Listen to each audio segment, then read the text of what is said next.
Parashat Vayigash, Tavshin P. Dalet. Vayigash elav Yehuda, Vayomer bi Adoni, Yedeverna Avdecha Davar, Beozne Adoni, Ve'al Yicha Rapecha Beavdecha Kichamocha Keparo. Donc Yehuda, il s'approche de qui? De celui qui croit être le paro, mais qui est en fait Yosef. Vayomer, il a dit, bi Adoni, s'il te plaît, mon maître, Yedeverna Avdecha, que ton serviteur dise, s'il te plaît, d'avoir une parole. Beozne Adoni, aux oreilles de mon maître. Ve'alicha rapecha be'avdecha, et ne te fâche pas contre ton serviteur.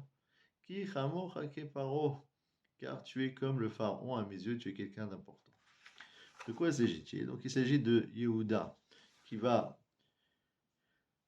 s'exprimer devant celui qui croit être le Melech Mitzrayim, le paro, mais qui en fait n'est autre que son frère Yosef, pour exprimer une ta'ana, une argumentation au sujet d'un troisième frère, c'est Binyamin, qui est accusé d'avoir volé la Gavia, la fameuse coupe de Yosef de Paro. Et donc, en fin de paracha de la semaine dernière, on a vu quoi? Qu'on a retrouvé la coupe dans le sac de Binyamin. Et Yehuda, il a proposé, et il a dit, Elohim matza et avon avdecha. Hachem a trouvé la faute de tes serviteurs. Hinenu avadim, nous voici tous des serviteurs. La Adoni, pour notre maître. Gam anachnu, aussi bien nous. Gam asher nimsa agavia beyado, aussi bien celui qui a on a trouvé entre ses mains la coupe. Et à ce moment-là, qu'est-ce qu'il leur répond le paro? Vayomer Khalilali, il leur a dit non, c'est profane pour moi, loin de moi l'idée de faire ça, mais à Sotzot. Aïch asher nimsa agavia beyado, celui entre les mains duquel on a trouvé la coupe, ou il est aved, il n'y a que lui qui restera un serviteur. Ve'atem, mais vous, Alou les shalom el avichem, retournez en paix chez votre père. Et à ce moment-là, après ce pasouk de Yud Zain de la parashat Miketz, arrive le pasouk Yudret, Vayigash elav Yehuda. Vayigash elav Yehuda. Comment ça se fait que c'est deux parachiotes? Normalement, c'est une seule paracha, ça devrait être. C'est la suite. Il a commencé à discuter en disant voilà, on veut tous rester des Avadim. Le paro, il lui répond non, le seulement Binyamin. Et ça s'arrête là. Et pourquoi on ne dit pas, bah non, il a répondu, bah non, je veux pas. Vaïgash et la Yehuda, Vayomer, non, moi je veux euh, que Binyamin retourne chez son père.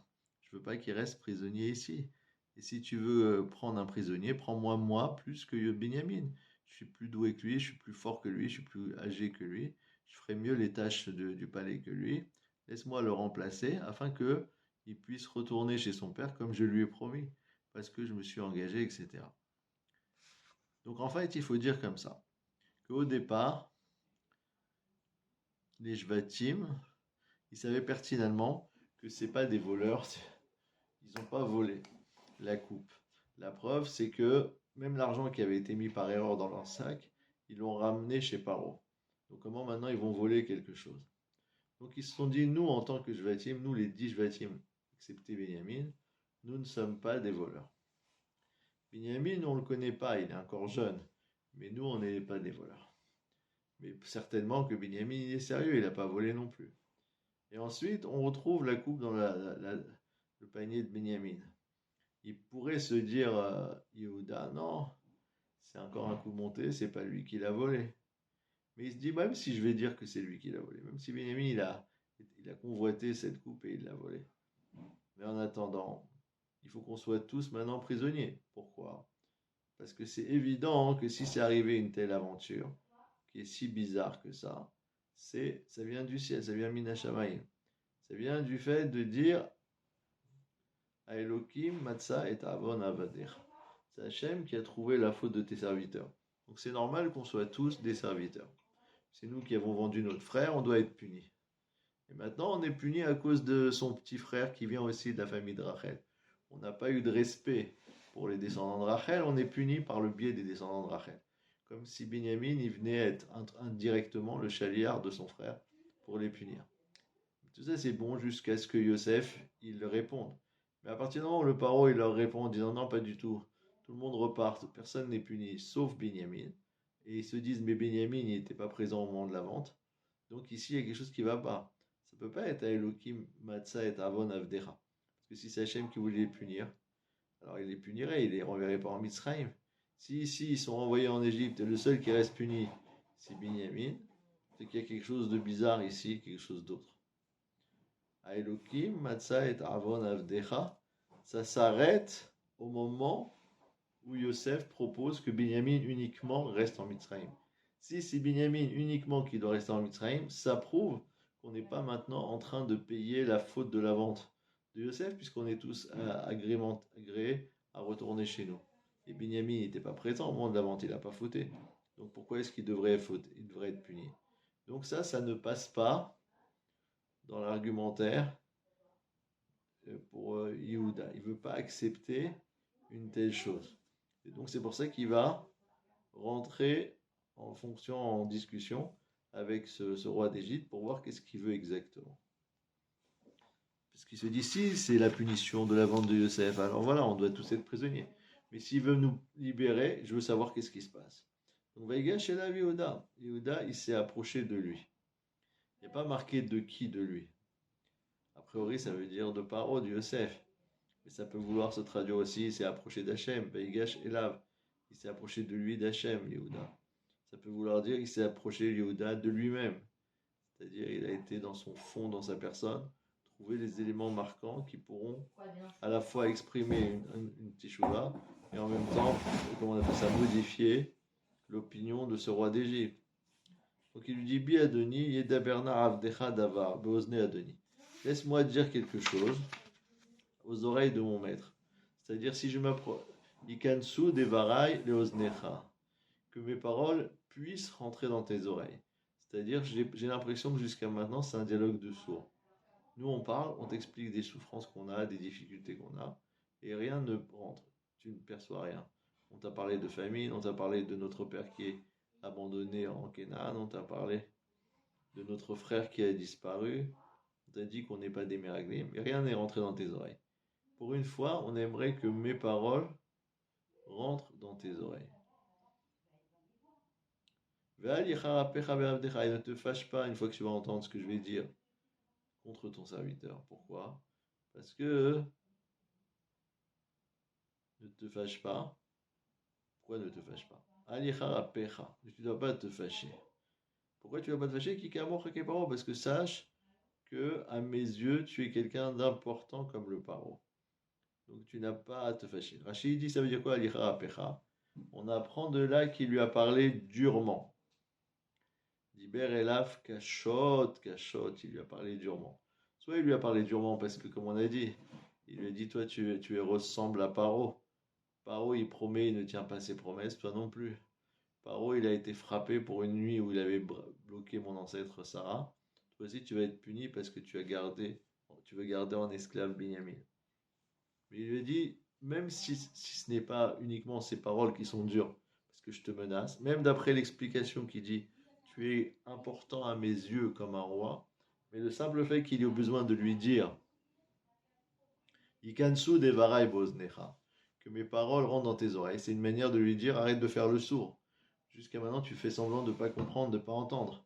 Soit en soi, c'est une parole difficile. Et donc, qu'est-ce qu'il va faire Yehuda? Il va parler, mais en fait, il va parler entre guillemets pour ne rien dire. C'est ça qui est étonnant. Adoni Sha'al et Avadav, les morts. Yesh lachem avoa. Tu nous as demandé est-ce que vous avez un père, est-ce que vous avez un frère? Vanomer Adoni Yeshanu Avzaken. On lui a répondu on a un père âgé qui a un fils de sa vieillesse qui est petit. Et l'autre frère, fils, il est mort. Il est resté le seul à sa mère et son père l'aime. C'est-à-dire c'est le seul enfant de cette mère de Rachel. Et donc c'est pourquoi son père qui ne s'était marié que pour Rachel apprécie Binyamin. Tomer Alavedecha, tu as dit à tes serviteurs, Oridou est là, faites-le descendre vers moi, Basimaini Alam, je placerai mon regard dessus. C'est-à-dire, je vais juste jeter un coup d'œil et le laisser partir. Vanomer El Adoni, Lo Yochalanaz, Arlezo Etavi, Vazav Etavi Amed. On a répondu, non, le jeune homme ne peut pas abandonner son père. S'il abandonne, il va mourir. Et vous avez répondu, Imlo Yered Achechen Akaton Yitechen, Lo Tsesifu Nerot Panay. Si vous ne faites pas descendre votre petit frère, vous ne c'est pas la peine d'essayer de me revoir. Et donc lui, il a dit de redescendre. On lui a dit qu'on ne peut pas sans Binyamin. Et lui, il a répondu, vous savez que ma femme Rachel m'a donné deux enfants. Le premier a disparu, je pense qu'il a été dévoré par un animal. Et en tout cas, je ne l'ai pas revu jusqu'à maintenant. Ou le kartem gam et impana. Est-ce que vous pouvez prendre également celui-là devant ma face? Car à Wasson, s'il lui arrive quoi que ce soit, l'oratem et tsevati beracha, voilà. Vous me ferez descendre dans la tombe de ma vieillesse, dans la tombe, dans le mal. C'est-à-dire, pour l'instant, si vous prenez Yosef, c'est la conclusion, le couronnement des choses insupportables. Alors, Ve'ata kevoy el avdecha aviv anarenu itanu v'nasho kishurav nasho. Et maintenant, si je reviens d'Égypte et il va chercher Binyamin, il va pas le trouver. C'est impossible. Parce que Nafsho, Kishurav et Nasho, ils sont attachés l'un avec l'autre. Ve'aya kiroto kenanar vamed, vorido, etc. Qui avdecha arav et anar. Et là, il donne la vraie raison de tout ça. Car ton serviteur s'est porté garant sur le jeune homme. Mais il m'a vu, il est mort. Imlo avienu elecha vechatati lefne avish. L'avi kol ayamim. Il dit, si je te le ramène pas, je serai fauteur dans toute la vie, c'est-à-dire dans la mazé, dans la rabat, il s'est mis en idouille. Voilà la proposition que je te fais. Yeshovna avdecha tachatanar eved ladoni. Laisse que moi, je sois à la place de ce jeune homme, un serviteur pour ton palais. Vana ya'al elavi. Imechav. Et le jeune homme, il repartira avec ses frères. Qui et aile. Et la vie, comment je peux retourner chez mon père? Vana et nunuichi. Ben ere berash avec ça et ta vie. Donc il a fait tout cet argumentaire. On a écouté l'argumentaire. On se rend compte qu'il n'a rien rajouté. Il a simplement fait un sikoum, une conclusion, une synthèse de ce qui s'était passé jusqu'à maintenant. Tu nous as demandé, on t'a répondu, etc. C'est bien beau, mais à quoi ça sert de parler si c'est pour pas dire un nouvel élément?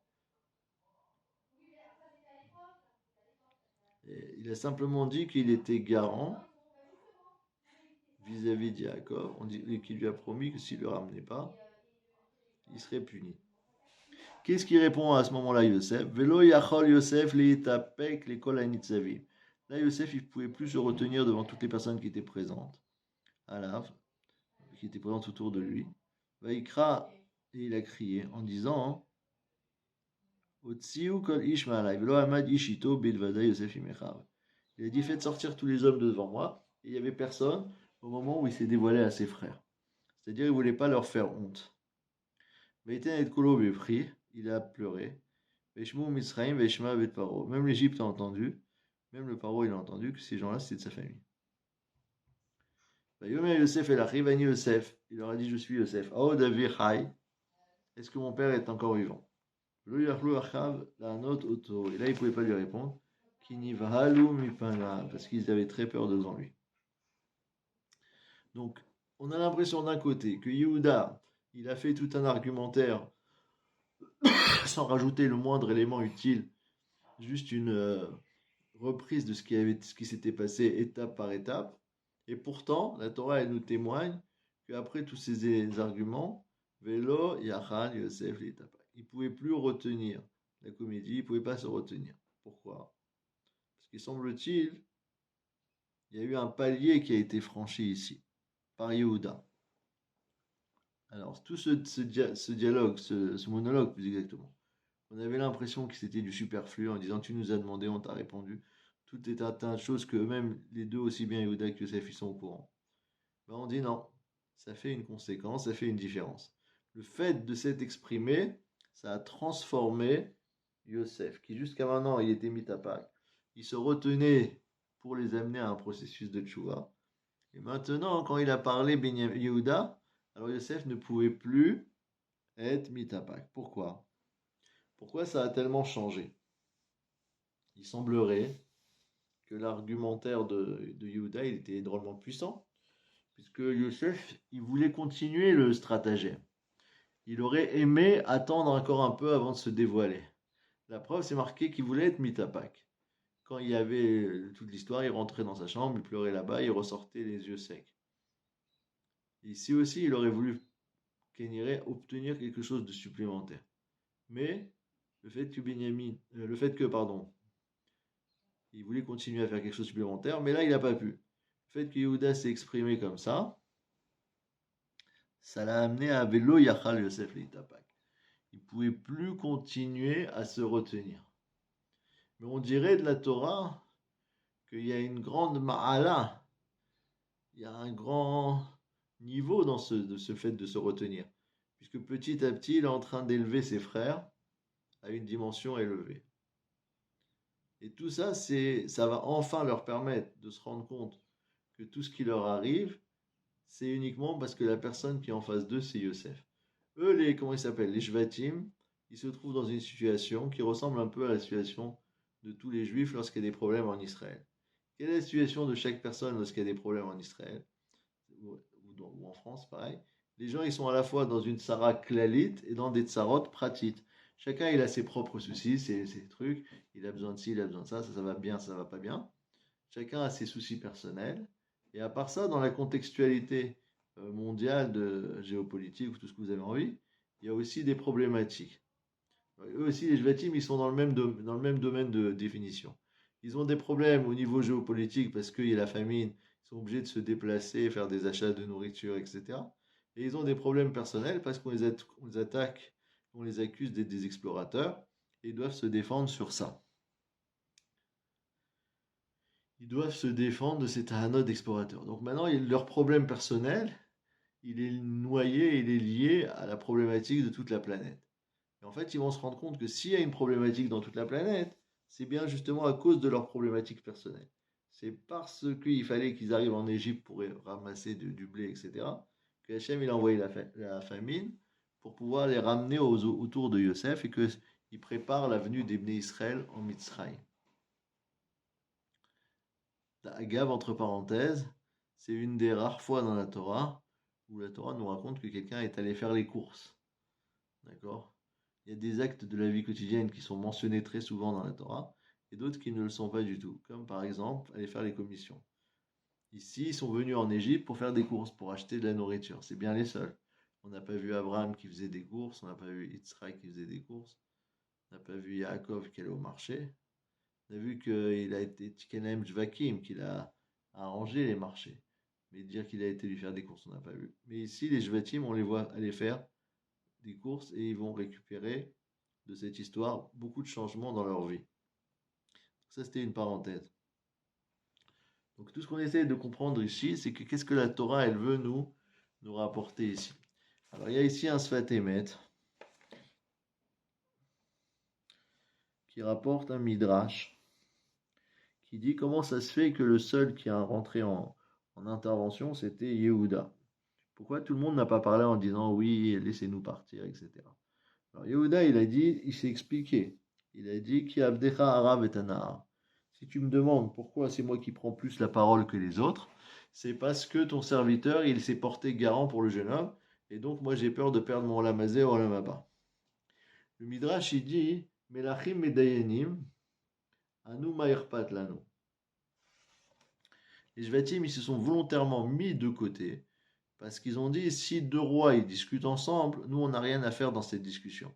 C'est qui deux rois? C'est d'une part Paro, qui est le Melech Mitzrayim, qui est le vice-roi d'Égypte, et c'est Yehuda qui a le titre de Malchut, de royauté dans le clan d'Israël. La royauté, elle descend de Yehuda.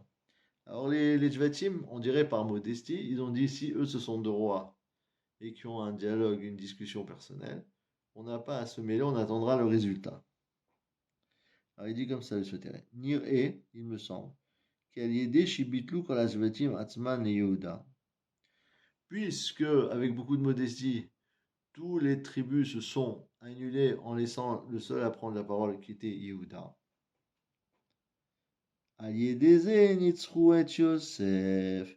C'est grâce à cette abnégation qu'ils ont pu combattre et vaincre Yosef. Comme il dit que j'ai entendu ça de mon maître. Qui a marqué Yosef et Echav, que la discussion qu'il pouvait y avoir entre Yosef et ses frères, c'était quoi? Arrive, Aya qui Yosef Bachar le Tzadik Nifra. Yosef, il avait choisi d'être un tzaddik spécial. Shalidek du château, Imshor Kol Ben Adam Yashem Ilvara, qui par sa grande sainteté réussirait à attirer tous les hommes vers Hachem. Ça, c'était la politique de Yosef. Vashvatim Bachaou Lahem Liot Kol Echad Kefi Avodato. Et les Shvatim, ils ont choisi chacun d'entre eux un kivun, une direction, pour que chacun, en fonction de son service d'Hachem, il arrive à un bon résultat. Alors, il dit comme ça. Bishamaim Rotzim Ki Bechirat Yosef. Il dit, il y a une discussion entre ce que Hachem il attend de nous et ce que le cas Israël il pense qui est bon. Dans le ciel, on pense qu'il faut travailler comme Yosef. C'est-à-dire, il faut s'annuler à Yosef. Rakla Israël Chafetzim Bechirat Ashvatim. Tandis que les Shvatim, eux, ils préfèrent la décision de partage qui a été prise par les... on s'est marqué. Le clan Israël, ils choisissent le choix qui a été fait par les autres Shvatim. C'est-à-dire, qu'est-ce qu'ils ont choisi les autres Shvatim? D'avoir chacun une voix personnelle, mais d'avoir un intermédiaire, un interlocuteur qui s'appellerait Yehuda. Ou Mistama, Kol Emet, il dit le Sfat Emet. Certainement, les deux voix sont valables. Qui a liédé, qui est Douchat, Yosef Hatzadik, parce que par le biais de la sainteté de Yosef Hatzadik, Zachu Gam Ashvatim Kol Echad, Al-Mekomo. Chacun a pu mériter lui aussi sa place et son endroit. Sa place géographique, sa place, etc., etc. Vilou Aya Yodea Yosef Zot. Si Yosef, il savait cette chose-là. S'il avait imaginé que tous les 12 vatim, enfin les 11 vatim, peuvent s'unir entre eux, il n'aurait jamais, depuis la base, eu la moindre raison d'être contre eux. Sur ça, il est tout à fait d'accord. Et il faut savoir que cette unification de toutes les deux vatim, elle provient de Yosef, Hatzadik, Kiuklal Tsarich Leprat, parce que c'est une généralité qui a besoin du détail. C'est-à-dire quoi? C'est-à-dire de la même manière que dans l'analyse des psukim, des fois on a klal Tsarich Leprat, un klal qui a besoin d'un détail pour mieux être compréhensible. Pareil au niveau des familles, il peut y avoir quelqu'un comme Yosef qui s'appelle Prat, quelqu'un comme tous les Jvatim qui s'appelle Klal, et on dit eux aussi ils ont besoin de l'effet de Yosef parce que c'est Klal Hatzair Prat. La reine Kishnit Batlou Yehuda. Et donc, quand ils ont dit on va s'annuler devant Yehuda qui vient être l'interlocuteur de ce monsieur, on va pas parler, on va laisser lui argumenter. Zeinyan Itachdut Sheba Mitoch Arabim. Il s'agirait également d'une unification de toute la tribu qui est venue à partir d'un grand nombre. Veaz Veigash Elav Yehuda. Et à ce moment-là, la Torah elle peut commencer en disant Yehuda s'est dévoilé.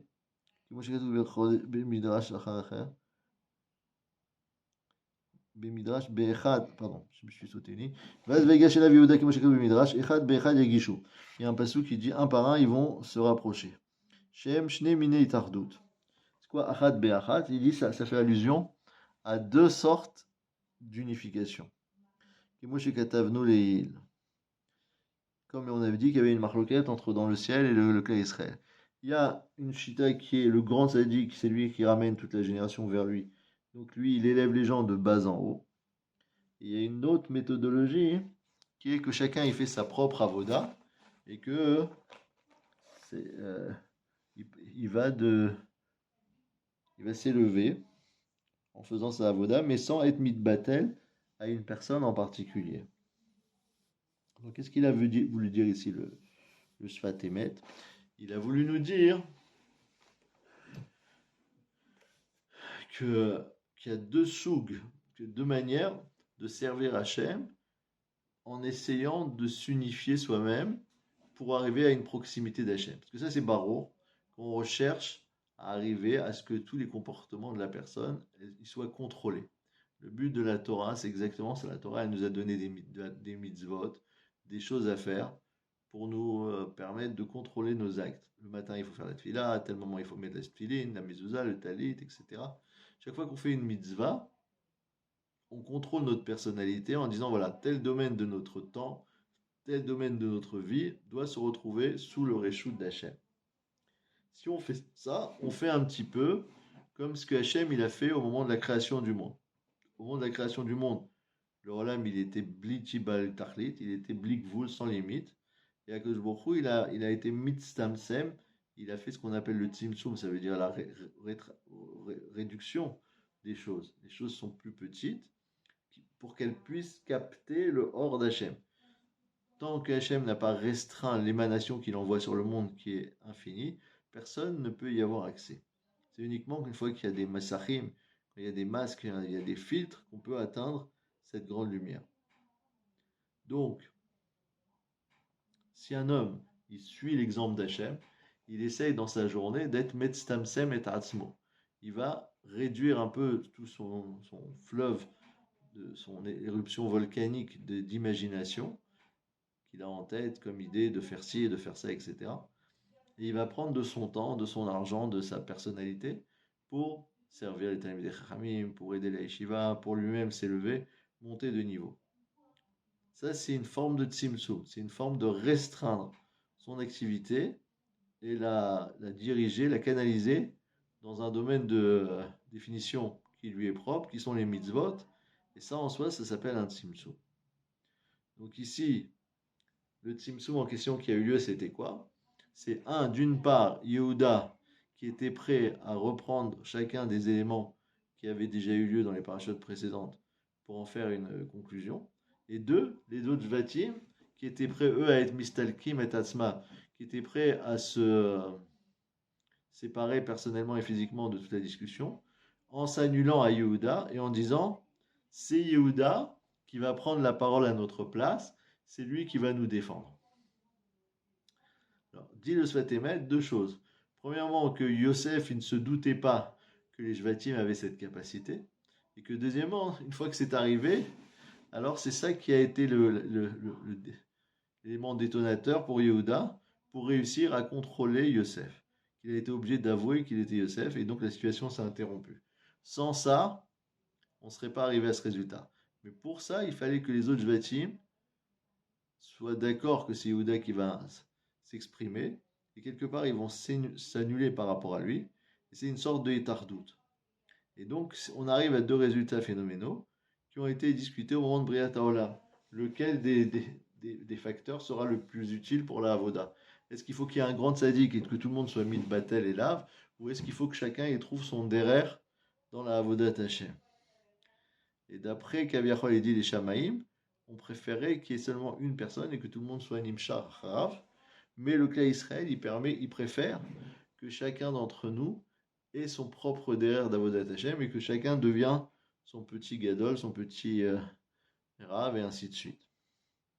Donc au fur et à mesure qu'on commence à étudier cet argumentaire de Yehuda, on commence à prendre la valeur, la température quelque part, de la puissance du dialogue qui a eu lieu. Il ne s'agit pas simplement de deux frères qui sont en malentendu et qui se sont mis à disputer les uns avec les autres.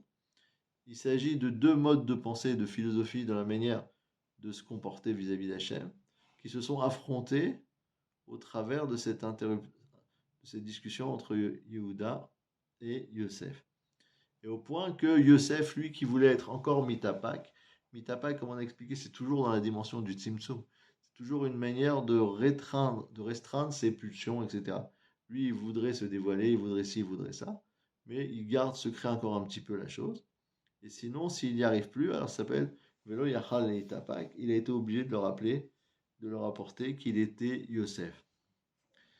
Et après, on nous dit Vaïten et Kolo Befri, Vaishmu Mitzrayim. Même l'Égypte a entendu que ses frères étaient arrivés.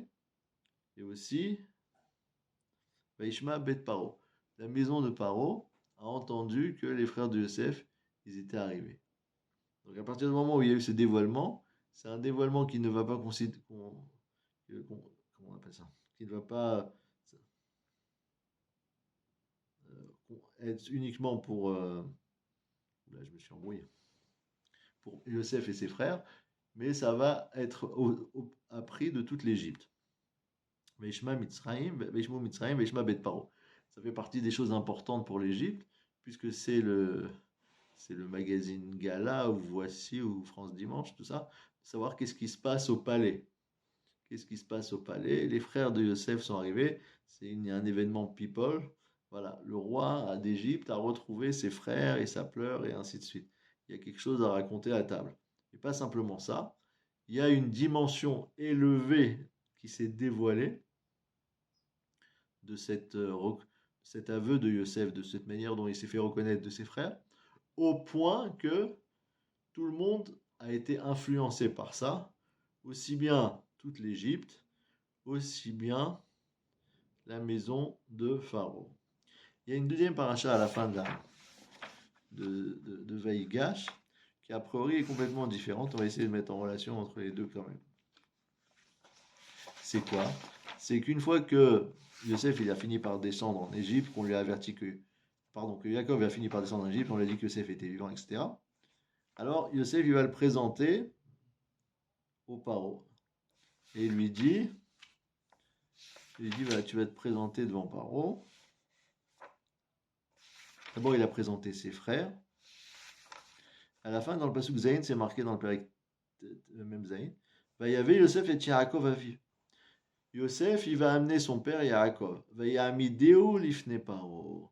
Il a fait tenir devant Paro. Vayevarer Yaakov et Paro. Et Yaakov, il a fait une bracha à Paro, que le Nil monte à sa rencontre. Vayomer Paro el Yaakov. Et à ce moment-là, il y a quelque chose d'assez étonnant. Paro, il va dire à Yaakov, Kama yenme shene chayecha. Quel âge as-tu? Combien sont les jours des années de ta vie, littéralement? Vayomer Yaakov el Paro. Yaakov, il répond à Paro. Yeme shene megurai shloshim umeat shana. Les années, les jours des années de mes pérégrinations sont de 130 ans. Mais at veraim ayu yeme shene chayai. Ils étaient très peu nombreuses et très difficiles, très pas bonnes, les années de ma vie. Velo isigu et yeme shene chayai avotai.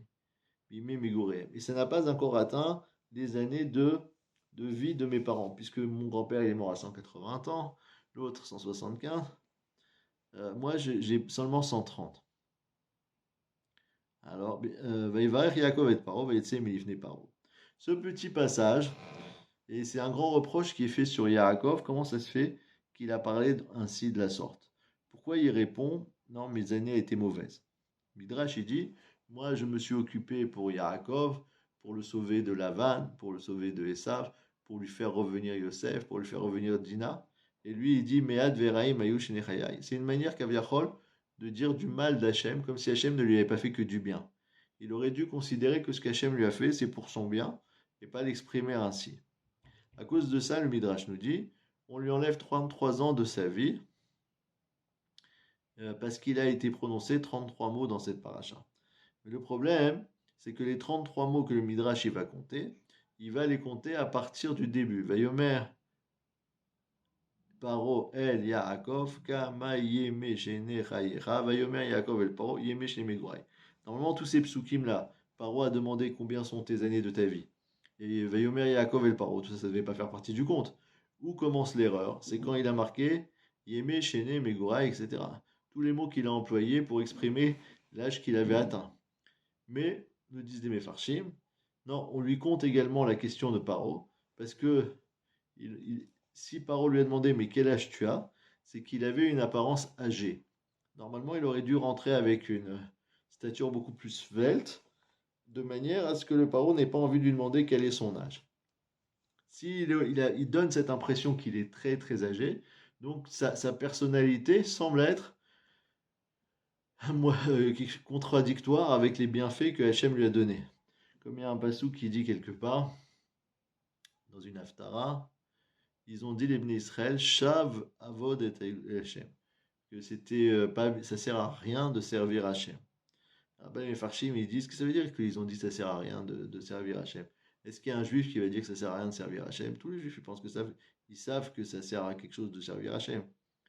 Donc il dit en vérité, ils l'ont pas exprimé ainsi, mais ils l'ont exprimé par la manière dont ils percevaient les mitzvot. Ils n'étaient pas assez réjouis, assez contents de faire les mitzvot. Et donc, quand on les voyait, on se disait, ouh là là, ça c'est des gens qui ont un fardeau à porter dans leur vie. Un service d'Hachem, ça pèse sur eux. Et donc, c'est comme s'ils exprimaient par leur corps, par leur personne, l'expression que Shav Avod Elohim. Ça sert à rien de servir Hachem. La preuve, regardez, on n'est pas heureux, on n'est pas épanoui. Alors ici aussi, on reproche à Yaakov de ne pas avoir eu un air plus épanoui qui aurait fait en sorte que le paro n'a pas besoin de lui demander quel âge as-tu.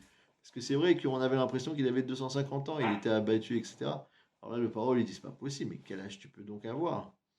Et lui répond, non, t'inquiète pas, je suis pas si vieux que ça, je n'ai que 130 ans, mais ça n'a pas atteint l'âge de mes pères, et parce que j'ai eu beaucoup de souffrances. Il y a d'autres méfarchim qui expliquent de manière moins sévère sur Yaakov.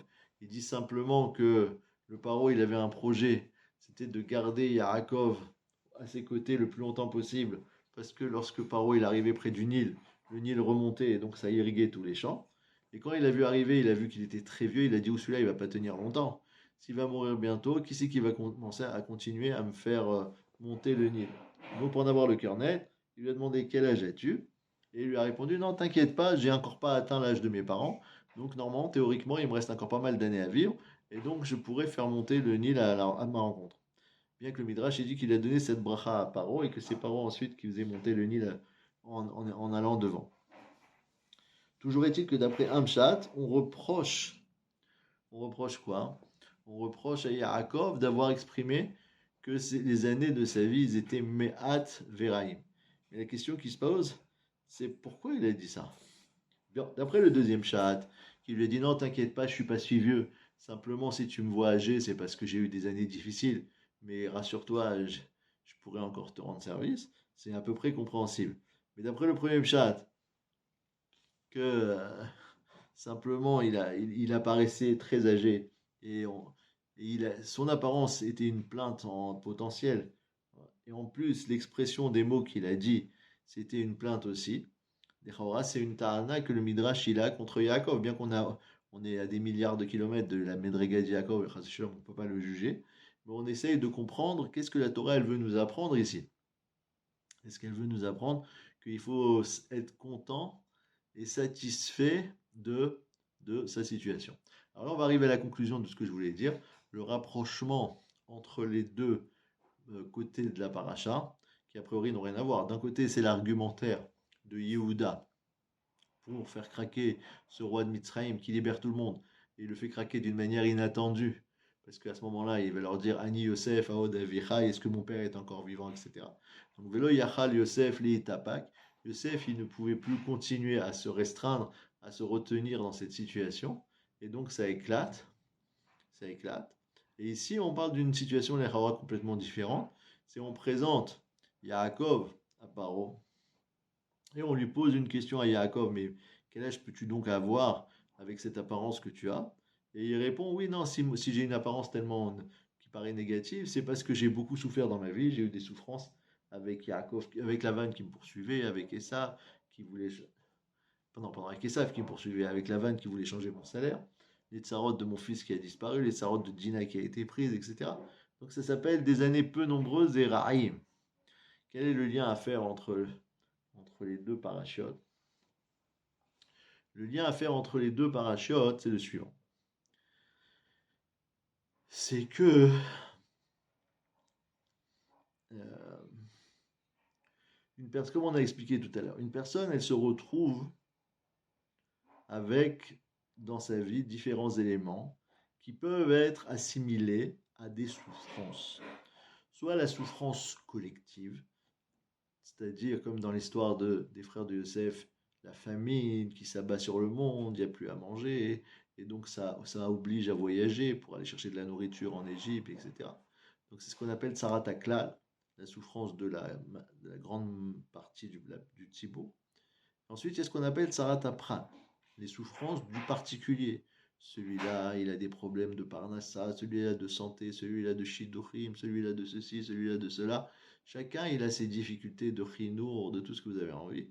Ou bien il peut avoir des problèmes personnels, ça c'est en panne, ça marche plus, ça va pas, ça c'est un truc. Donc chacun, il essaie de s'en. Et en l'occurrence, ici, pour les Jvatim, ils avaient un petit problème, c'est qu'on les accusait d'être des explorateurs, on voulait les mettre en prison, et ils étaient obligés de faire des allers-retours pour amener leurs frères, pour prouver leurs paroles, etc.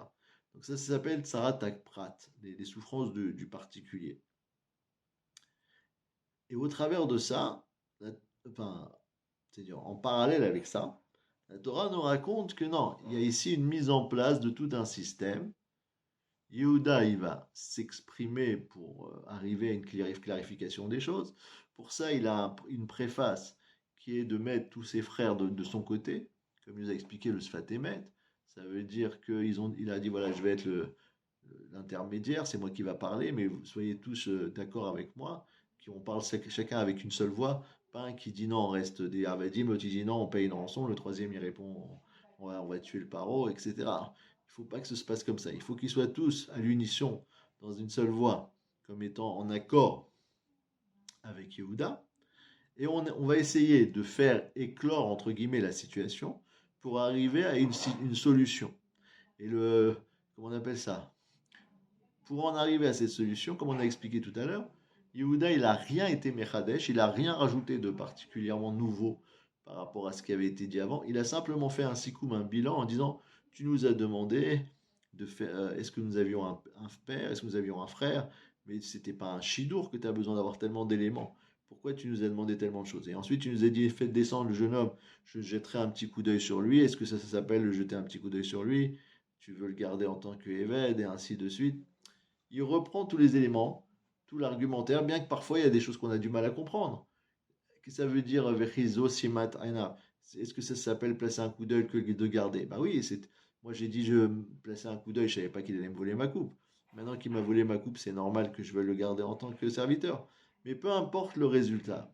Ce qui nous intéresse, c'est reprendre petit à petit l'armature de tous les argumentaires qui ont été placés, mis en place depuis le début, tous les événements, le fil des événements, et essayer de voir ce qui leur arrive, comment on interprète le fil des événements.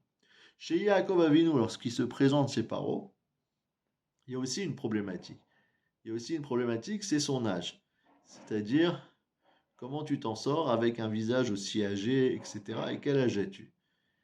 Et ça, comment il va expliquer ça, Yaakov? Il va reprendre lui aussi un sikoum, une conclusion, un bilan, comme pour Yehuda. Il va reprendre un bilan de sa vie en disant, voilà, mes années, elles étaient comme ci et comme ça, mead veraim ayu shene chayai. Velo esigou et yeme shene chayavotai bime migureim. Donc il y a deux parties dans l'argument de Yaakov. Il y a la partie sikoum, bilan, qui est de dire, voilà la raison pour laquelle j'ai l'air tellement âgé. La vieillesse s'est attaquée, s'est jetée sur moi parce que j'ai eu tellement de souffrance que ça m'a fait vieillir prématurément. Mais il y a également la volonté de sortir de la question de Paro par un bilan, par une analyse de ce qui lui est arrivé. L'analyse, on peut la lui reprocher. Il aurait pu faire un autre type d'analyse. Il aurait pu dire, voilà, j'ai eu des années qui apparemment étaient des souffrances, mais en fait, tout est bien qui finit bien, parce qu'en fin de compte, Dina m'est revenue, en fin de compte, j'ai retrouvé mon fils Yosef, en fin de compte, je vais pouvoir maintenant habiter en Égypte, etc. Il aurait pu présenter à Paro les choses différemment. Mais peu importe la manière dont il a présenté, c'est-à-dire, pas peu importe, on lui a reproché d'avoir présenté comme ça.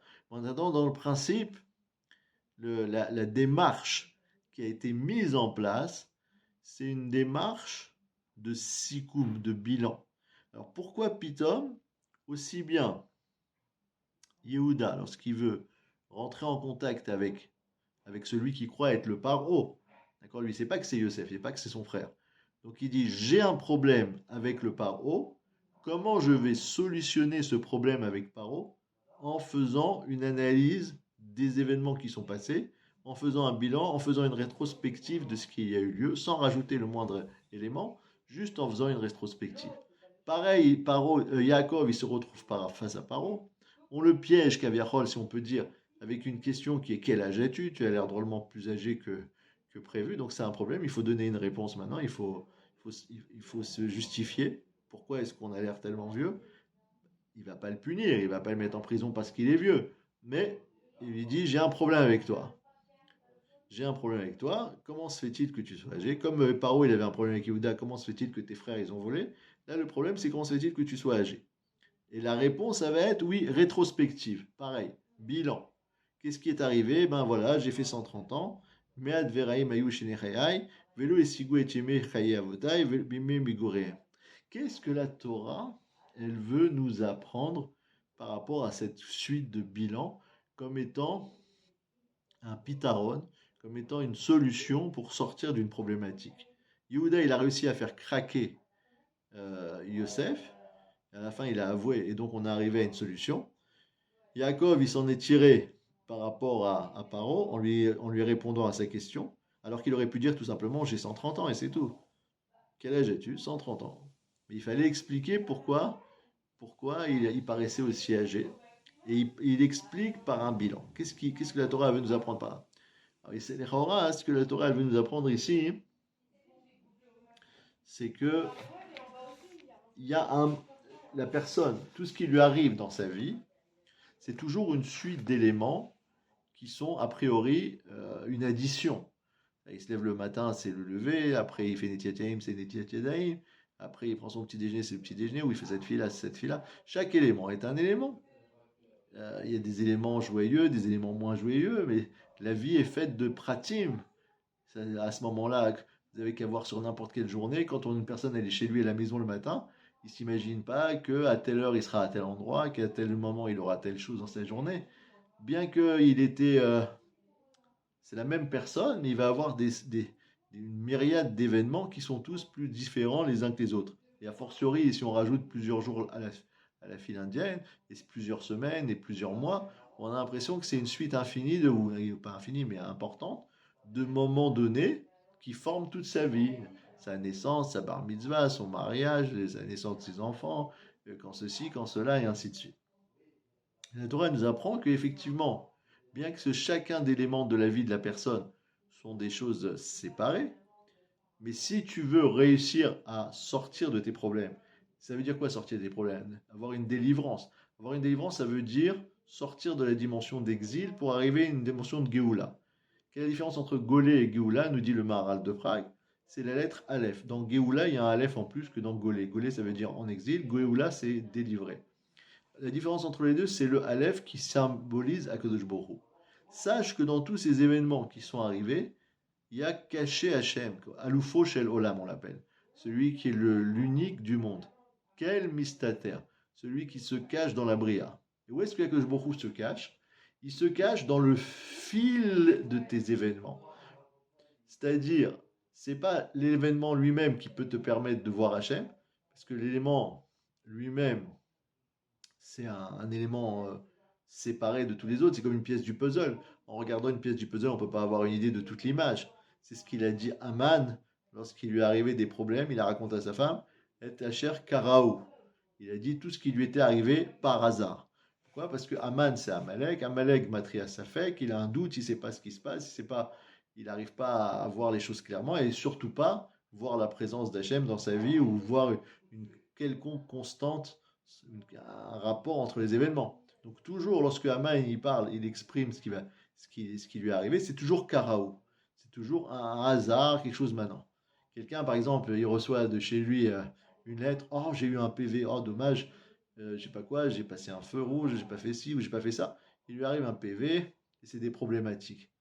Pour lui, c'est un événement particulier. Jamais il va mettre ça en relation que tel jour il avait fait du Lachon Hara, que tel moment il avait fait tel Avera, etc. Et maintenant, Hachem est en train de lui faire payer son erreur en lui donnant une somme à payer à l'État, un gouvernement, un knas, une amende et ainsi de suite. Jamais il va faire ça. Ça, c'est la dimension d'Aman et Asher Karaou. Le juif, il doit de temps en temps réussir à arriver à une unification.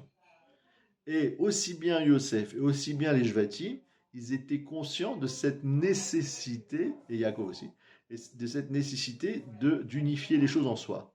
Donc, Yosef, lui, il a dit aux Jvatim, unifiez-vous par mon biais, c'est-à-dire c'est moi la malchoute, c'est moi le roi, c'est moi Yosef, vous allez vous rabaisser, vous allez vous prosterner devant moi. Pas méchamment, pas en tant que tyrannique, je vais être le despote et vous êtes mes serviteurs. Mais simplement, c'est moi qui est le fil conducteur du service d'Hachem, donc vous devez être annulé par rapport à moi. Et il y avait la malchoute, une certaine dimension de royauté qui était chez Yehuda, et qui était aussi sur lesquels tous les Jvatim étaient d'accord de s'annuler vis-à-vis de Yehuda. Et Yosef, il a dit, si vous y arrivez, c'est très bien aussi. Si vous réussissez tous en faisant votre propre service d'Hachem, à arriver à une dimension de Hardout que la Kavod. Mais c'est difficile. C'est plus facile d'être Nichlal, d'être englobé par le tzaddik. C'est pour ça que la majorité des gens, ils ont du mal à avoir une unité dans leur vie, mais par contre, plus facilement, ils vont dire, moi je suis chassid de Breslev, je vais à Rosh Hashanah pour Rabbeinu, ou bien je suis un chassid du Rabbi Lubavitch, je vais au 717, ou bien je suis un chassid de Rav Bidul, ou Rav Machin, qui est en Eretz Israël ou ailleurs, et donc je suis son élève, etc. Par le biais du tzaddik qui, lui, a une dimension d'ardoute, pas innée, mais qui est liée à sa gdusha, à sa avodat Hashem, à sa manière de servir à Kadosh Baruch Hu, lui, il réussit plus facilement, par son limoud à Torah, etc., par sa tfila, à s'unir vis-à-vis d'Akadosh Baruch Hu. Lui, il prend une dimension de tzaddik suffisamment grande, qui fait qu'en s'annulant à lui, on peut retrouver dans notre vie privée une dimension de hardout, une dimension d'unité, de comprendre pourquoi tous les événements nous ont amenés à rencontrer tel tzaddik qui transforme notre vie, qui nous apprend des enseignements de Torah, qui rayonne de sa luminosité pour nous faire comprendre des éléments dans notre vie. Et chaque fois qu'on va voir un vrai tzaddik, il a des haïtsot, des conseils extraordinaires qui nous permettent de voir, voilà ce qu'il faut faire, voici ça, voici ça. D'accord. Par exemple, nous on a des fois des questions, on a l'impression que l'alternative c'est entre pile ou face, est-ce qu'on fait ci ou on fait ça. Mais là, quand on va voir le tzaddik, il nous dit non, mais si tu poses la question de telle manière, c'est que tu dois arranger tel et tel point dans ton caractère, parce que sinon tu n'aurais pas la question de cette manière. Donc il transforme un détail, un point, un prat de notre vie en quelque chose de global, en nous expliquant comment dirais-je, qui on est et qu'est-ce qu'on doit tirer de cette histoire. Alors maintenant, ici, c'est ce qui se passe avec Yaakov. Yaakov, il a la même chose. Il a, comment dirais-je, il se trouve vis-à-vis de Paro. Le Paro, il lui pose, entre guillemets, une colle en lui disant quel âge as-tu. Mais c'est très bien que si Paro, il lui demande quelque chose, c'est qu'il a affaire avec le Kohar de Paro, avec la force de Paro, qui est Meler Mitzraïm, c'est la Touma, c'est l'impureté, c'est l'Égypte, c'est le monde des Goyim, etc. Il ne peut pas se contenter de donner une simple réponse, voilà, j'ai 130 ans. Il se dit, non, dans cette histoire-là, je dois trouver aussi un point de Hitardout. Si je me rends compte que de cette question de Paro, je fais un sikoum, je fais un bilan par rapport à ma vie, alors j'aurais pas été piégé par la question de Paro. Et en l'occurrence, c'est quoi le sikoum? C'est un sikoum qui aurait dû normalement l'amener à dire, eh bien Hachem m'a apporté beaucoup de bienfaits, et en fin de compte, j'ai fini ma vie de manière heureuse. Il fait une erreur, il trébuche Yaakov, il fait le sikoum de manière inexacte, en disant non, mead veraim ayou. Et le Midrash, tout de suite, lui dit, ah, c'est une erreur, tu as fauté. Ça veut dire quoi, tu as fauté? Ça veut dire que tu as fait quelque part, un lachonara sur Hachem, comme si Hachem il t'avait envoyé des années mauvaises et difficiles, alors qu'en vérité, c'était tout pour le bien. Et tu ne dois pas laisser apparaître dans ton comportement que les choses ne sont pas pour le bien. Pareil par rapport à l'exemple qu'on a rapporté tout à l'heure, qui était que les gens ils disent Shav Avot et Elohim. On ne doit pas sur ton visage avoir l'impression, Shalom, que servir à Kadosh Baruch Hu, c'est quelque chose de pesant et de difficile. Que tout le monde connaît l'anecdote du Magid Midouvna là-bas, que quelqu'un était parti dans une auberge et il y avait quelqu'un qui l'aidait pour apporter ses bagages. Il lui dit, sors de la voiture mes valises. Et il le voit monter. Et il arrive l'autre tout il souffle en sueur, etc. Et l'autre il dit, mais c'est pas ma valise que tu as montée. Il dit, comment ça, c'est pas ma valise que j'ai montée? Vous l'avez même pas vue, elle est encore dans l'escalier, dans le couloir. Comment vous pouvez savoir si j'ai monté la bonne valise ou pas? Il dit, non, j'ai pas besoin de voir la valise, je vois ton visage. La mienne, elle est toute petite, elle pèse 20 grammes. Je vois comment tu es fatigué et essoufflé. C'est sûr que tu as monté une grosse valise bien lourde, c'est pas la mienne. Tu t'es trompé. Là, c'est la même chose. La Avodat Hashem, c'est censé être quelque chose de facile et d'agréable. Forcément, ça amène la simra, ça amène l'enthousiasme dans le cœur de la personne de servir à Kodesh Baruch Hu. Si on voit sur ton visage que c'est difficile, Shabbat, c'est pesant, on ne peut pas travailler une journée, on ne peut pas regarder la télévision, on ne peut pas fumer, on ne peut pas machin, etc. Et alors tes enfants, comment ils vont apprécier la Avodat Hashem ou tes voisins ou toutes les personnes qui sont en contact avec toi? Parce que tu donnes une version falsifiée de ce que c'est la Avodat Hashem. Parce que ton regard, ton sourire, ta manière de se comporter, en lui-même, c'est un sikoum, c'est une synthèse, c'est une rétrospective de quelle est ta vie. Quand on voit une personne qui vient avec une montre Rolex, avec des chaussures à 2 000 € et un blouson à 4 000 €, je n'ai pas besoin de savoir s'il a réussi financièrement dans sa vie. C'est évident qu'il est riche, parce que s'il était pauvre, il n'aurait pas toutes ces choses-là. La même chose, je vois une personne qui est souriante, qui est rayonnante, qui est lumineuse de Torah et de Gdusha, j'ai pas besoin de lui demander comment elle est sa Avodat Hashem. Comme tout ce qui a marqué dans tous les Sfarim, que quand un mari il étudie toute la journée au kollel, quand il rentre le soir, il doit amener la lumière, la Gdusha, la Simcha à la maison. Il ne doit pas arriver en disant ah, encore une lourde journée d'études au Beth Midrash. Si c'est comme ça, c'est qu'il n'a pas compris la manière de servir Hachem. Donc ici, c'est le sod, c'est le secret de cette paracha-là de Yehuda et de Yosef. Yehuda et Yosef, ils sont là, ils ont une discussion entre les deux sur deux drachim, deux manières de servir Hachem. Est-ce qu'on passe par le tzaddik ou est-ce qu'on passe par chacun par sa avodat Hachem? Et ça se concrétise au niveau du détail par une discussion. Est-ce que vous êtes des explorateurs ou vous n'êtes pas des explorateurs? Yehuda, il ne sait pas quel est le fond de la discussion parce qu'il ne sait pas qu'il est en face de Yosef. Il pense qu'il est en face du paro. En face de Paro, il se dit la seule solution que j'ai vis-à-vis de moi-même pour au travers de cette situation qui est une obscurité totale, je ne sais pas ce qui se passe, en arriver à un dévoilement, que enfin, ah c'est Yosef, ah ben non j'ai tout compris, c'est mon frère, c'est un tikkun, c'est parce qu'on l'a vendu, etc. Pour en arriver à une Géoula, à une Yeshua, il faut passer par une rétrospective, il faut réanalyser tous les événements pour voir le fil conducteur qu'il y a dans toute l'histoire et tout ce qui s'est passé. Et une fois qu'on fait ça, la Torah nous promet que par le biais de cette analyse, on peut au fur et à mesure faire un cheshbon à nefesh, faire un calcul personnel et réussir à remonter à la nekuda pnimit, au point le plus profond et intérieur de tout, qui est la source de tout. C'est comme si quelqu'un il est allé faire les courses et il doit acheter des œufs, c'est très important. D'accord? Il rentre dans le supermarché, j'ai presque terminé. Il rentre dans le supermarché et là-bas il voit de l'huile, du fromage, des trucs, du poisson, de la viande, des boissons, des pistaches, tout ça. Tout ça, il se promène dans le centre commercial et tout ça. Et il va pour sortir. Et après, il reçoit un coup de téléphone. T'as acheté les œufs? Ah oui, les œufs, oui, c'est ça. J'étais venu pour les œufs. Il risque de perdre tout le fil. Et s'il a pas reçu le coup de fil, avant de passer à la caisse, il doit quand même se dire, mais pourquoi je suis venu dans ce magasin? Ah oui, c'est vrai, j'étais venu pour acheter des œufs. Pour au moins racheter les œufs, parce que s'il ressort avec le caddie rempli, mais qu'il n'amène pas les œufs, on va pas être très content à la maison. La même chose. Une personne, elle doit savoir que même si lui, il ne comprend pas, mais qu'il sache que depuis sa naissance, depuis le premier cri de Mia qu'il est sorti du ventre de sa mère, jusqu'à la fin de sa vie, il y a un fil conducteur que Akadosh Baruch Hu, il fait en sorte qu'il arrive à un tachlit. Tous les événements qu'il va rencontrer dans sa vie, celui-là, il est devenu président d'Eretz Israël, il a mené tel et tel combat pour le peuple juif, celui-là est devenu chirurgien, il a sauvé des vies humaines, celui-là est devenu Talmid Racham, il a répondu des shélotes à tout le clan Israël, à toutes les Dorotes, etc. À la fin, des fois, une personne, elle peut se rendre compte, ah, ça c'est Rav Ovadia Yosef. Il est devenu le Gadol dans le clan Israël, le père de tous les juifs, machin, etc.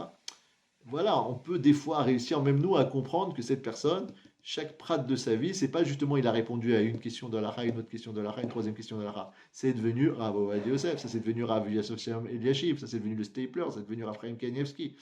Donc on peut nous aussi, même si on n'est pas devenu de l'Israël, mais chacun dans sa vie de dire voilà, il y a eu tel et tel et tel et tel événement. Maintenant, la personne, elle s'est construit une chativa achat, un seul bloc. Et il y a quelque chose qui relie toute sa vie par une espèce de fil conducteur. Et c'est ça un petit peu la dimension de Yosef. Et c'est ça que la Torah, elle veut nous apprendre qu'à la fin, il y a un dévoilement. Il y a un fameux Ani Yosef. Il y a un fameux Ani Yosef. Et chez Paro et Yaakov, il y a une erreur, mais normalement, il devait y avoir aussi un dévoilement. Voilà, donc ça c'est quelques éléments de réflexion sur la paracha de cette semaine, pour qu'une personne, elle apprenne à faire dans sa vie des moments de bilan, des moments de réflexion, des moments de bonne comme tous les soirs ils parlent, le soir avant de dormir, Erev Rosh Chodesh, Erev Rosh Hashanah, etc. On fait un Cheshbon à Nefesh, mais en permanence, une personne a un calcul, une rétrospective de ce qu'on a fait pour savoir si on a bien fait ou pas bien fait, comme il parle également le Messie Tchécharim, toujours peser ses actions, est-ce qu'elles étaient bonnes ou pas bonnes, et même si elles étaient bonnes, est-ce qu'on les a bien faites ou mal faites. Des fois c'est une bonne action, mais on n'arrive pas à la faire parfaitement, etc. Tout cheshbon, tout calcul, etc. Ça nous amène à comprendre mieux la Avodat Hashem et à mieux comprendre la notion d'unité qui peut se retrouver dans la vie de chacun d'entre nous. Be'ezrat Hashem. Merci à vous tous. À bientôt, Shabbat Shalom.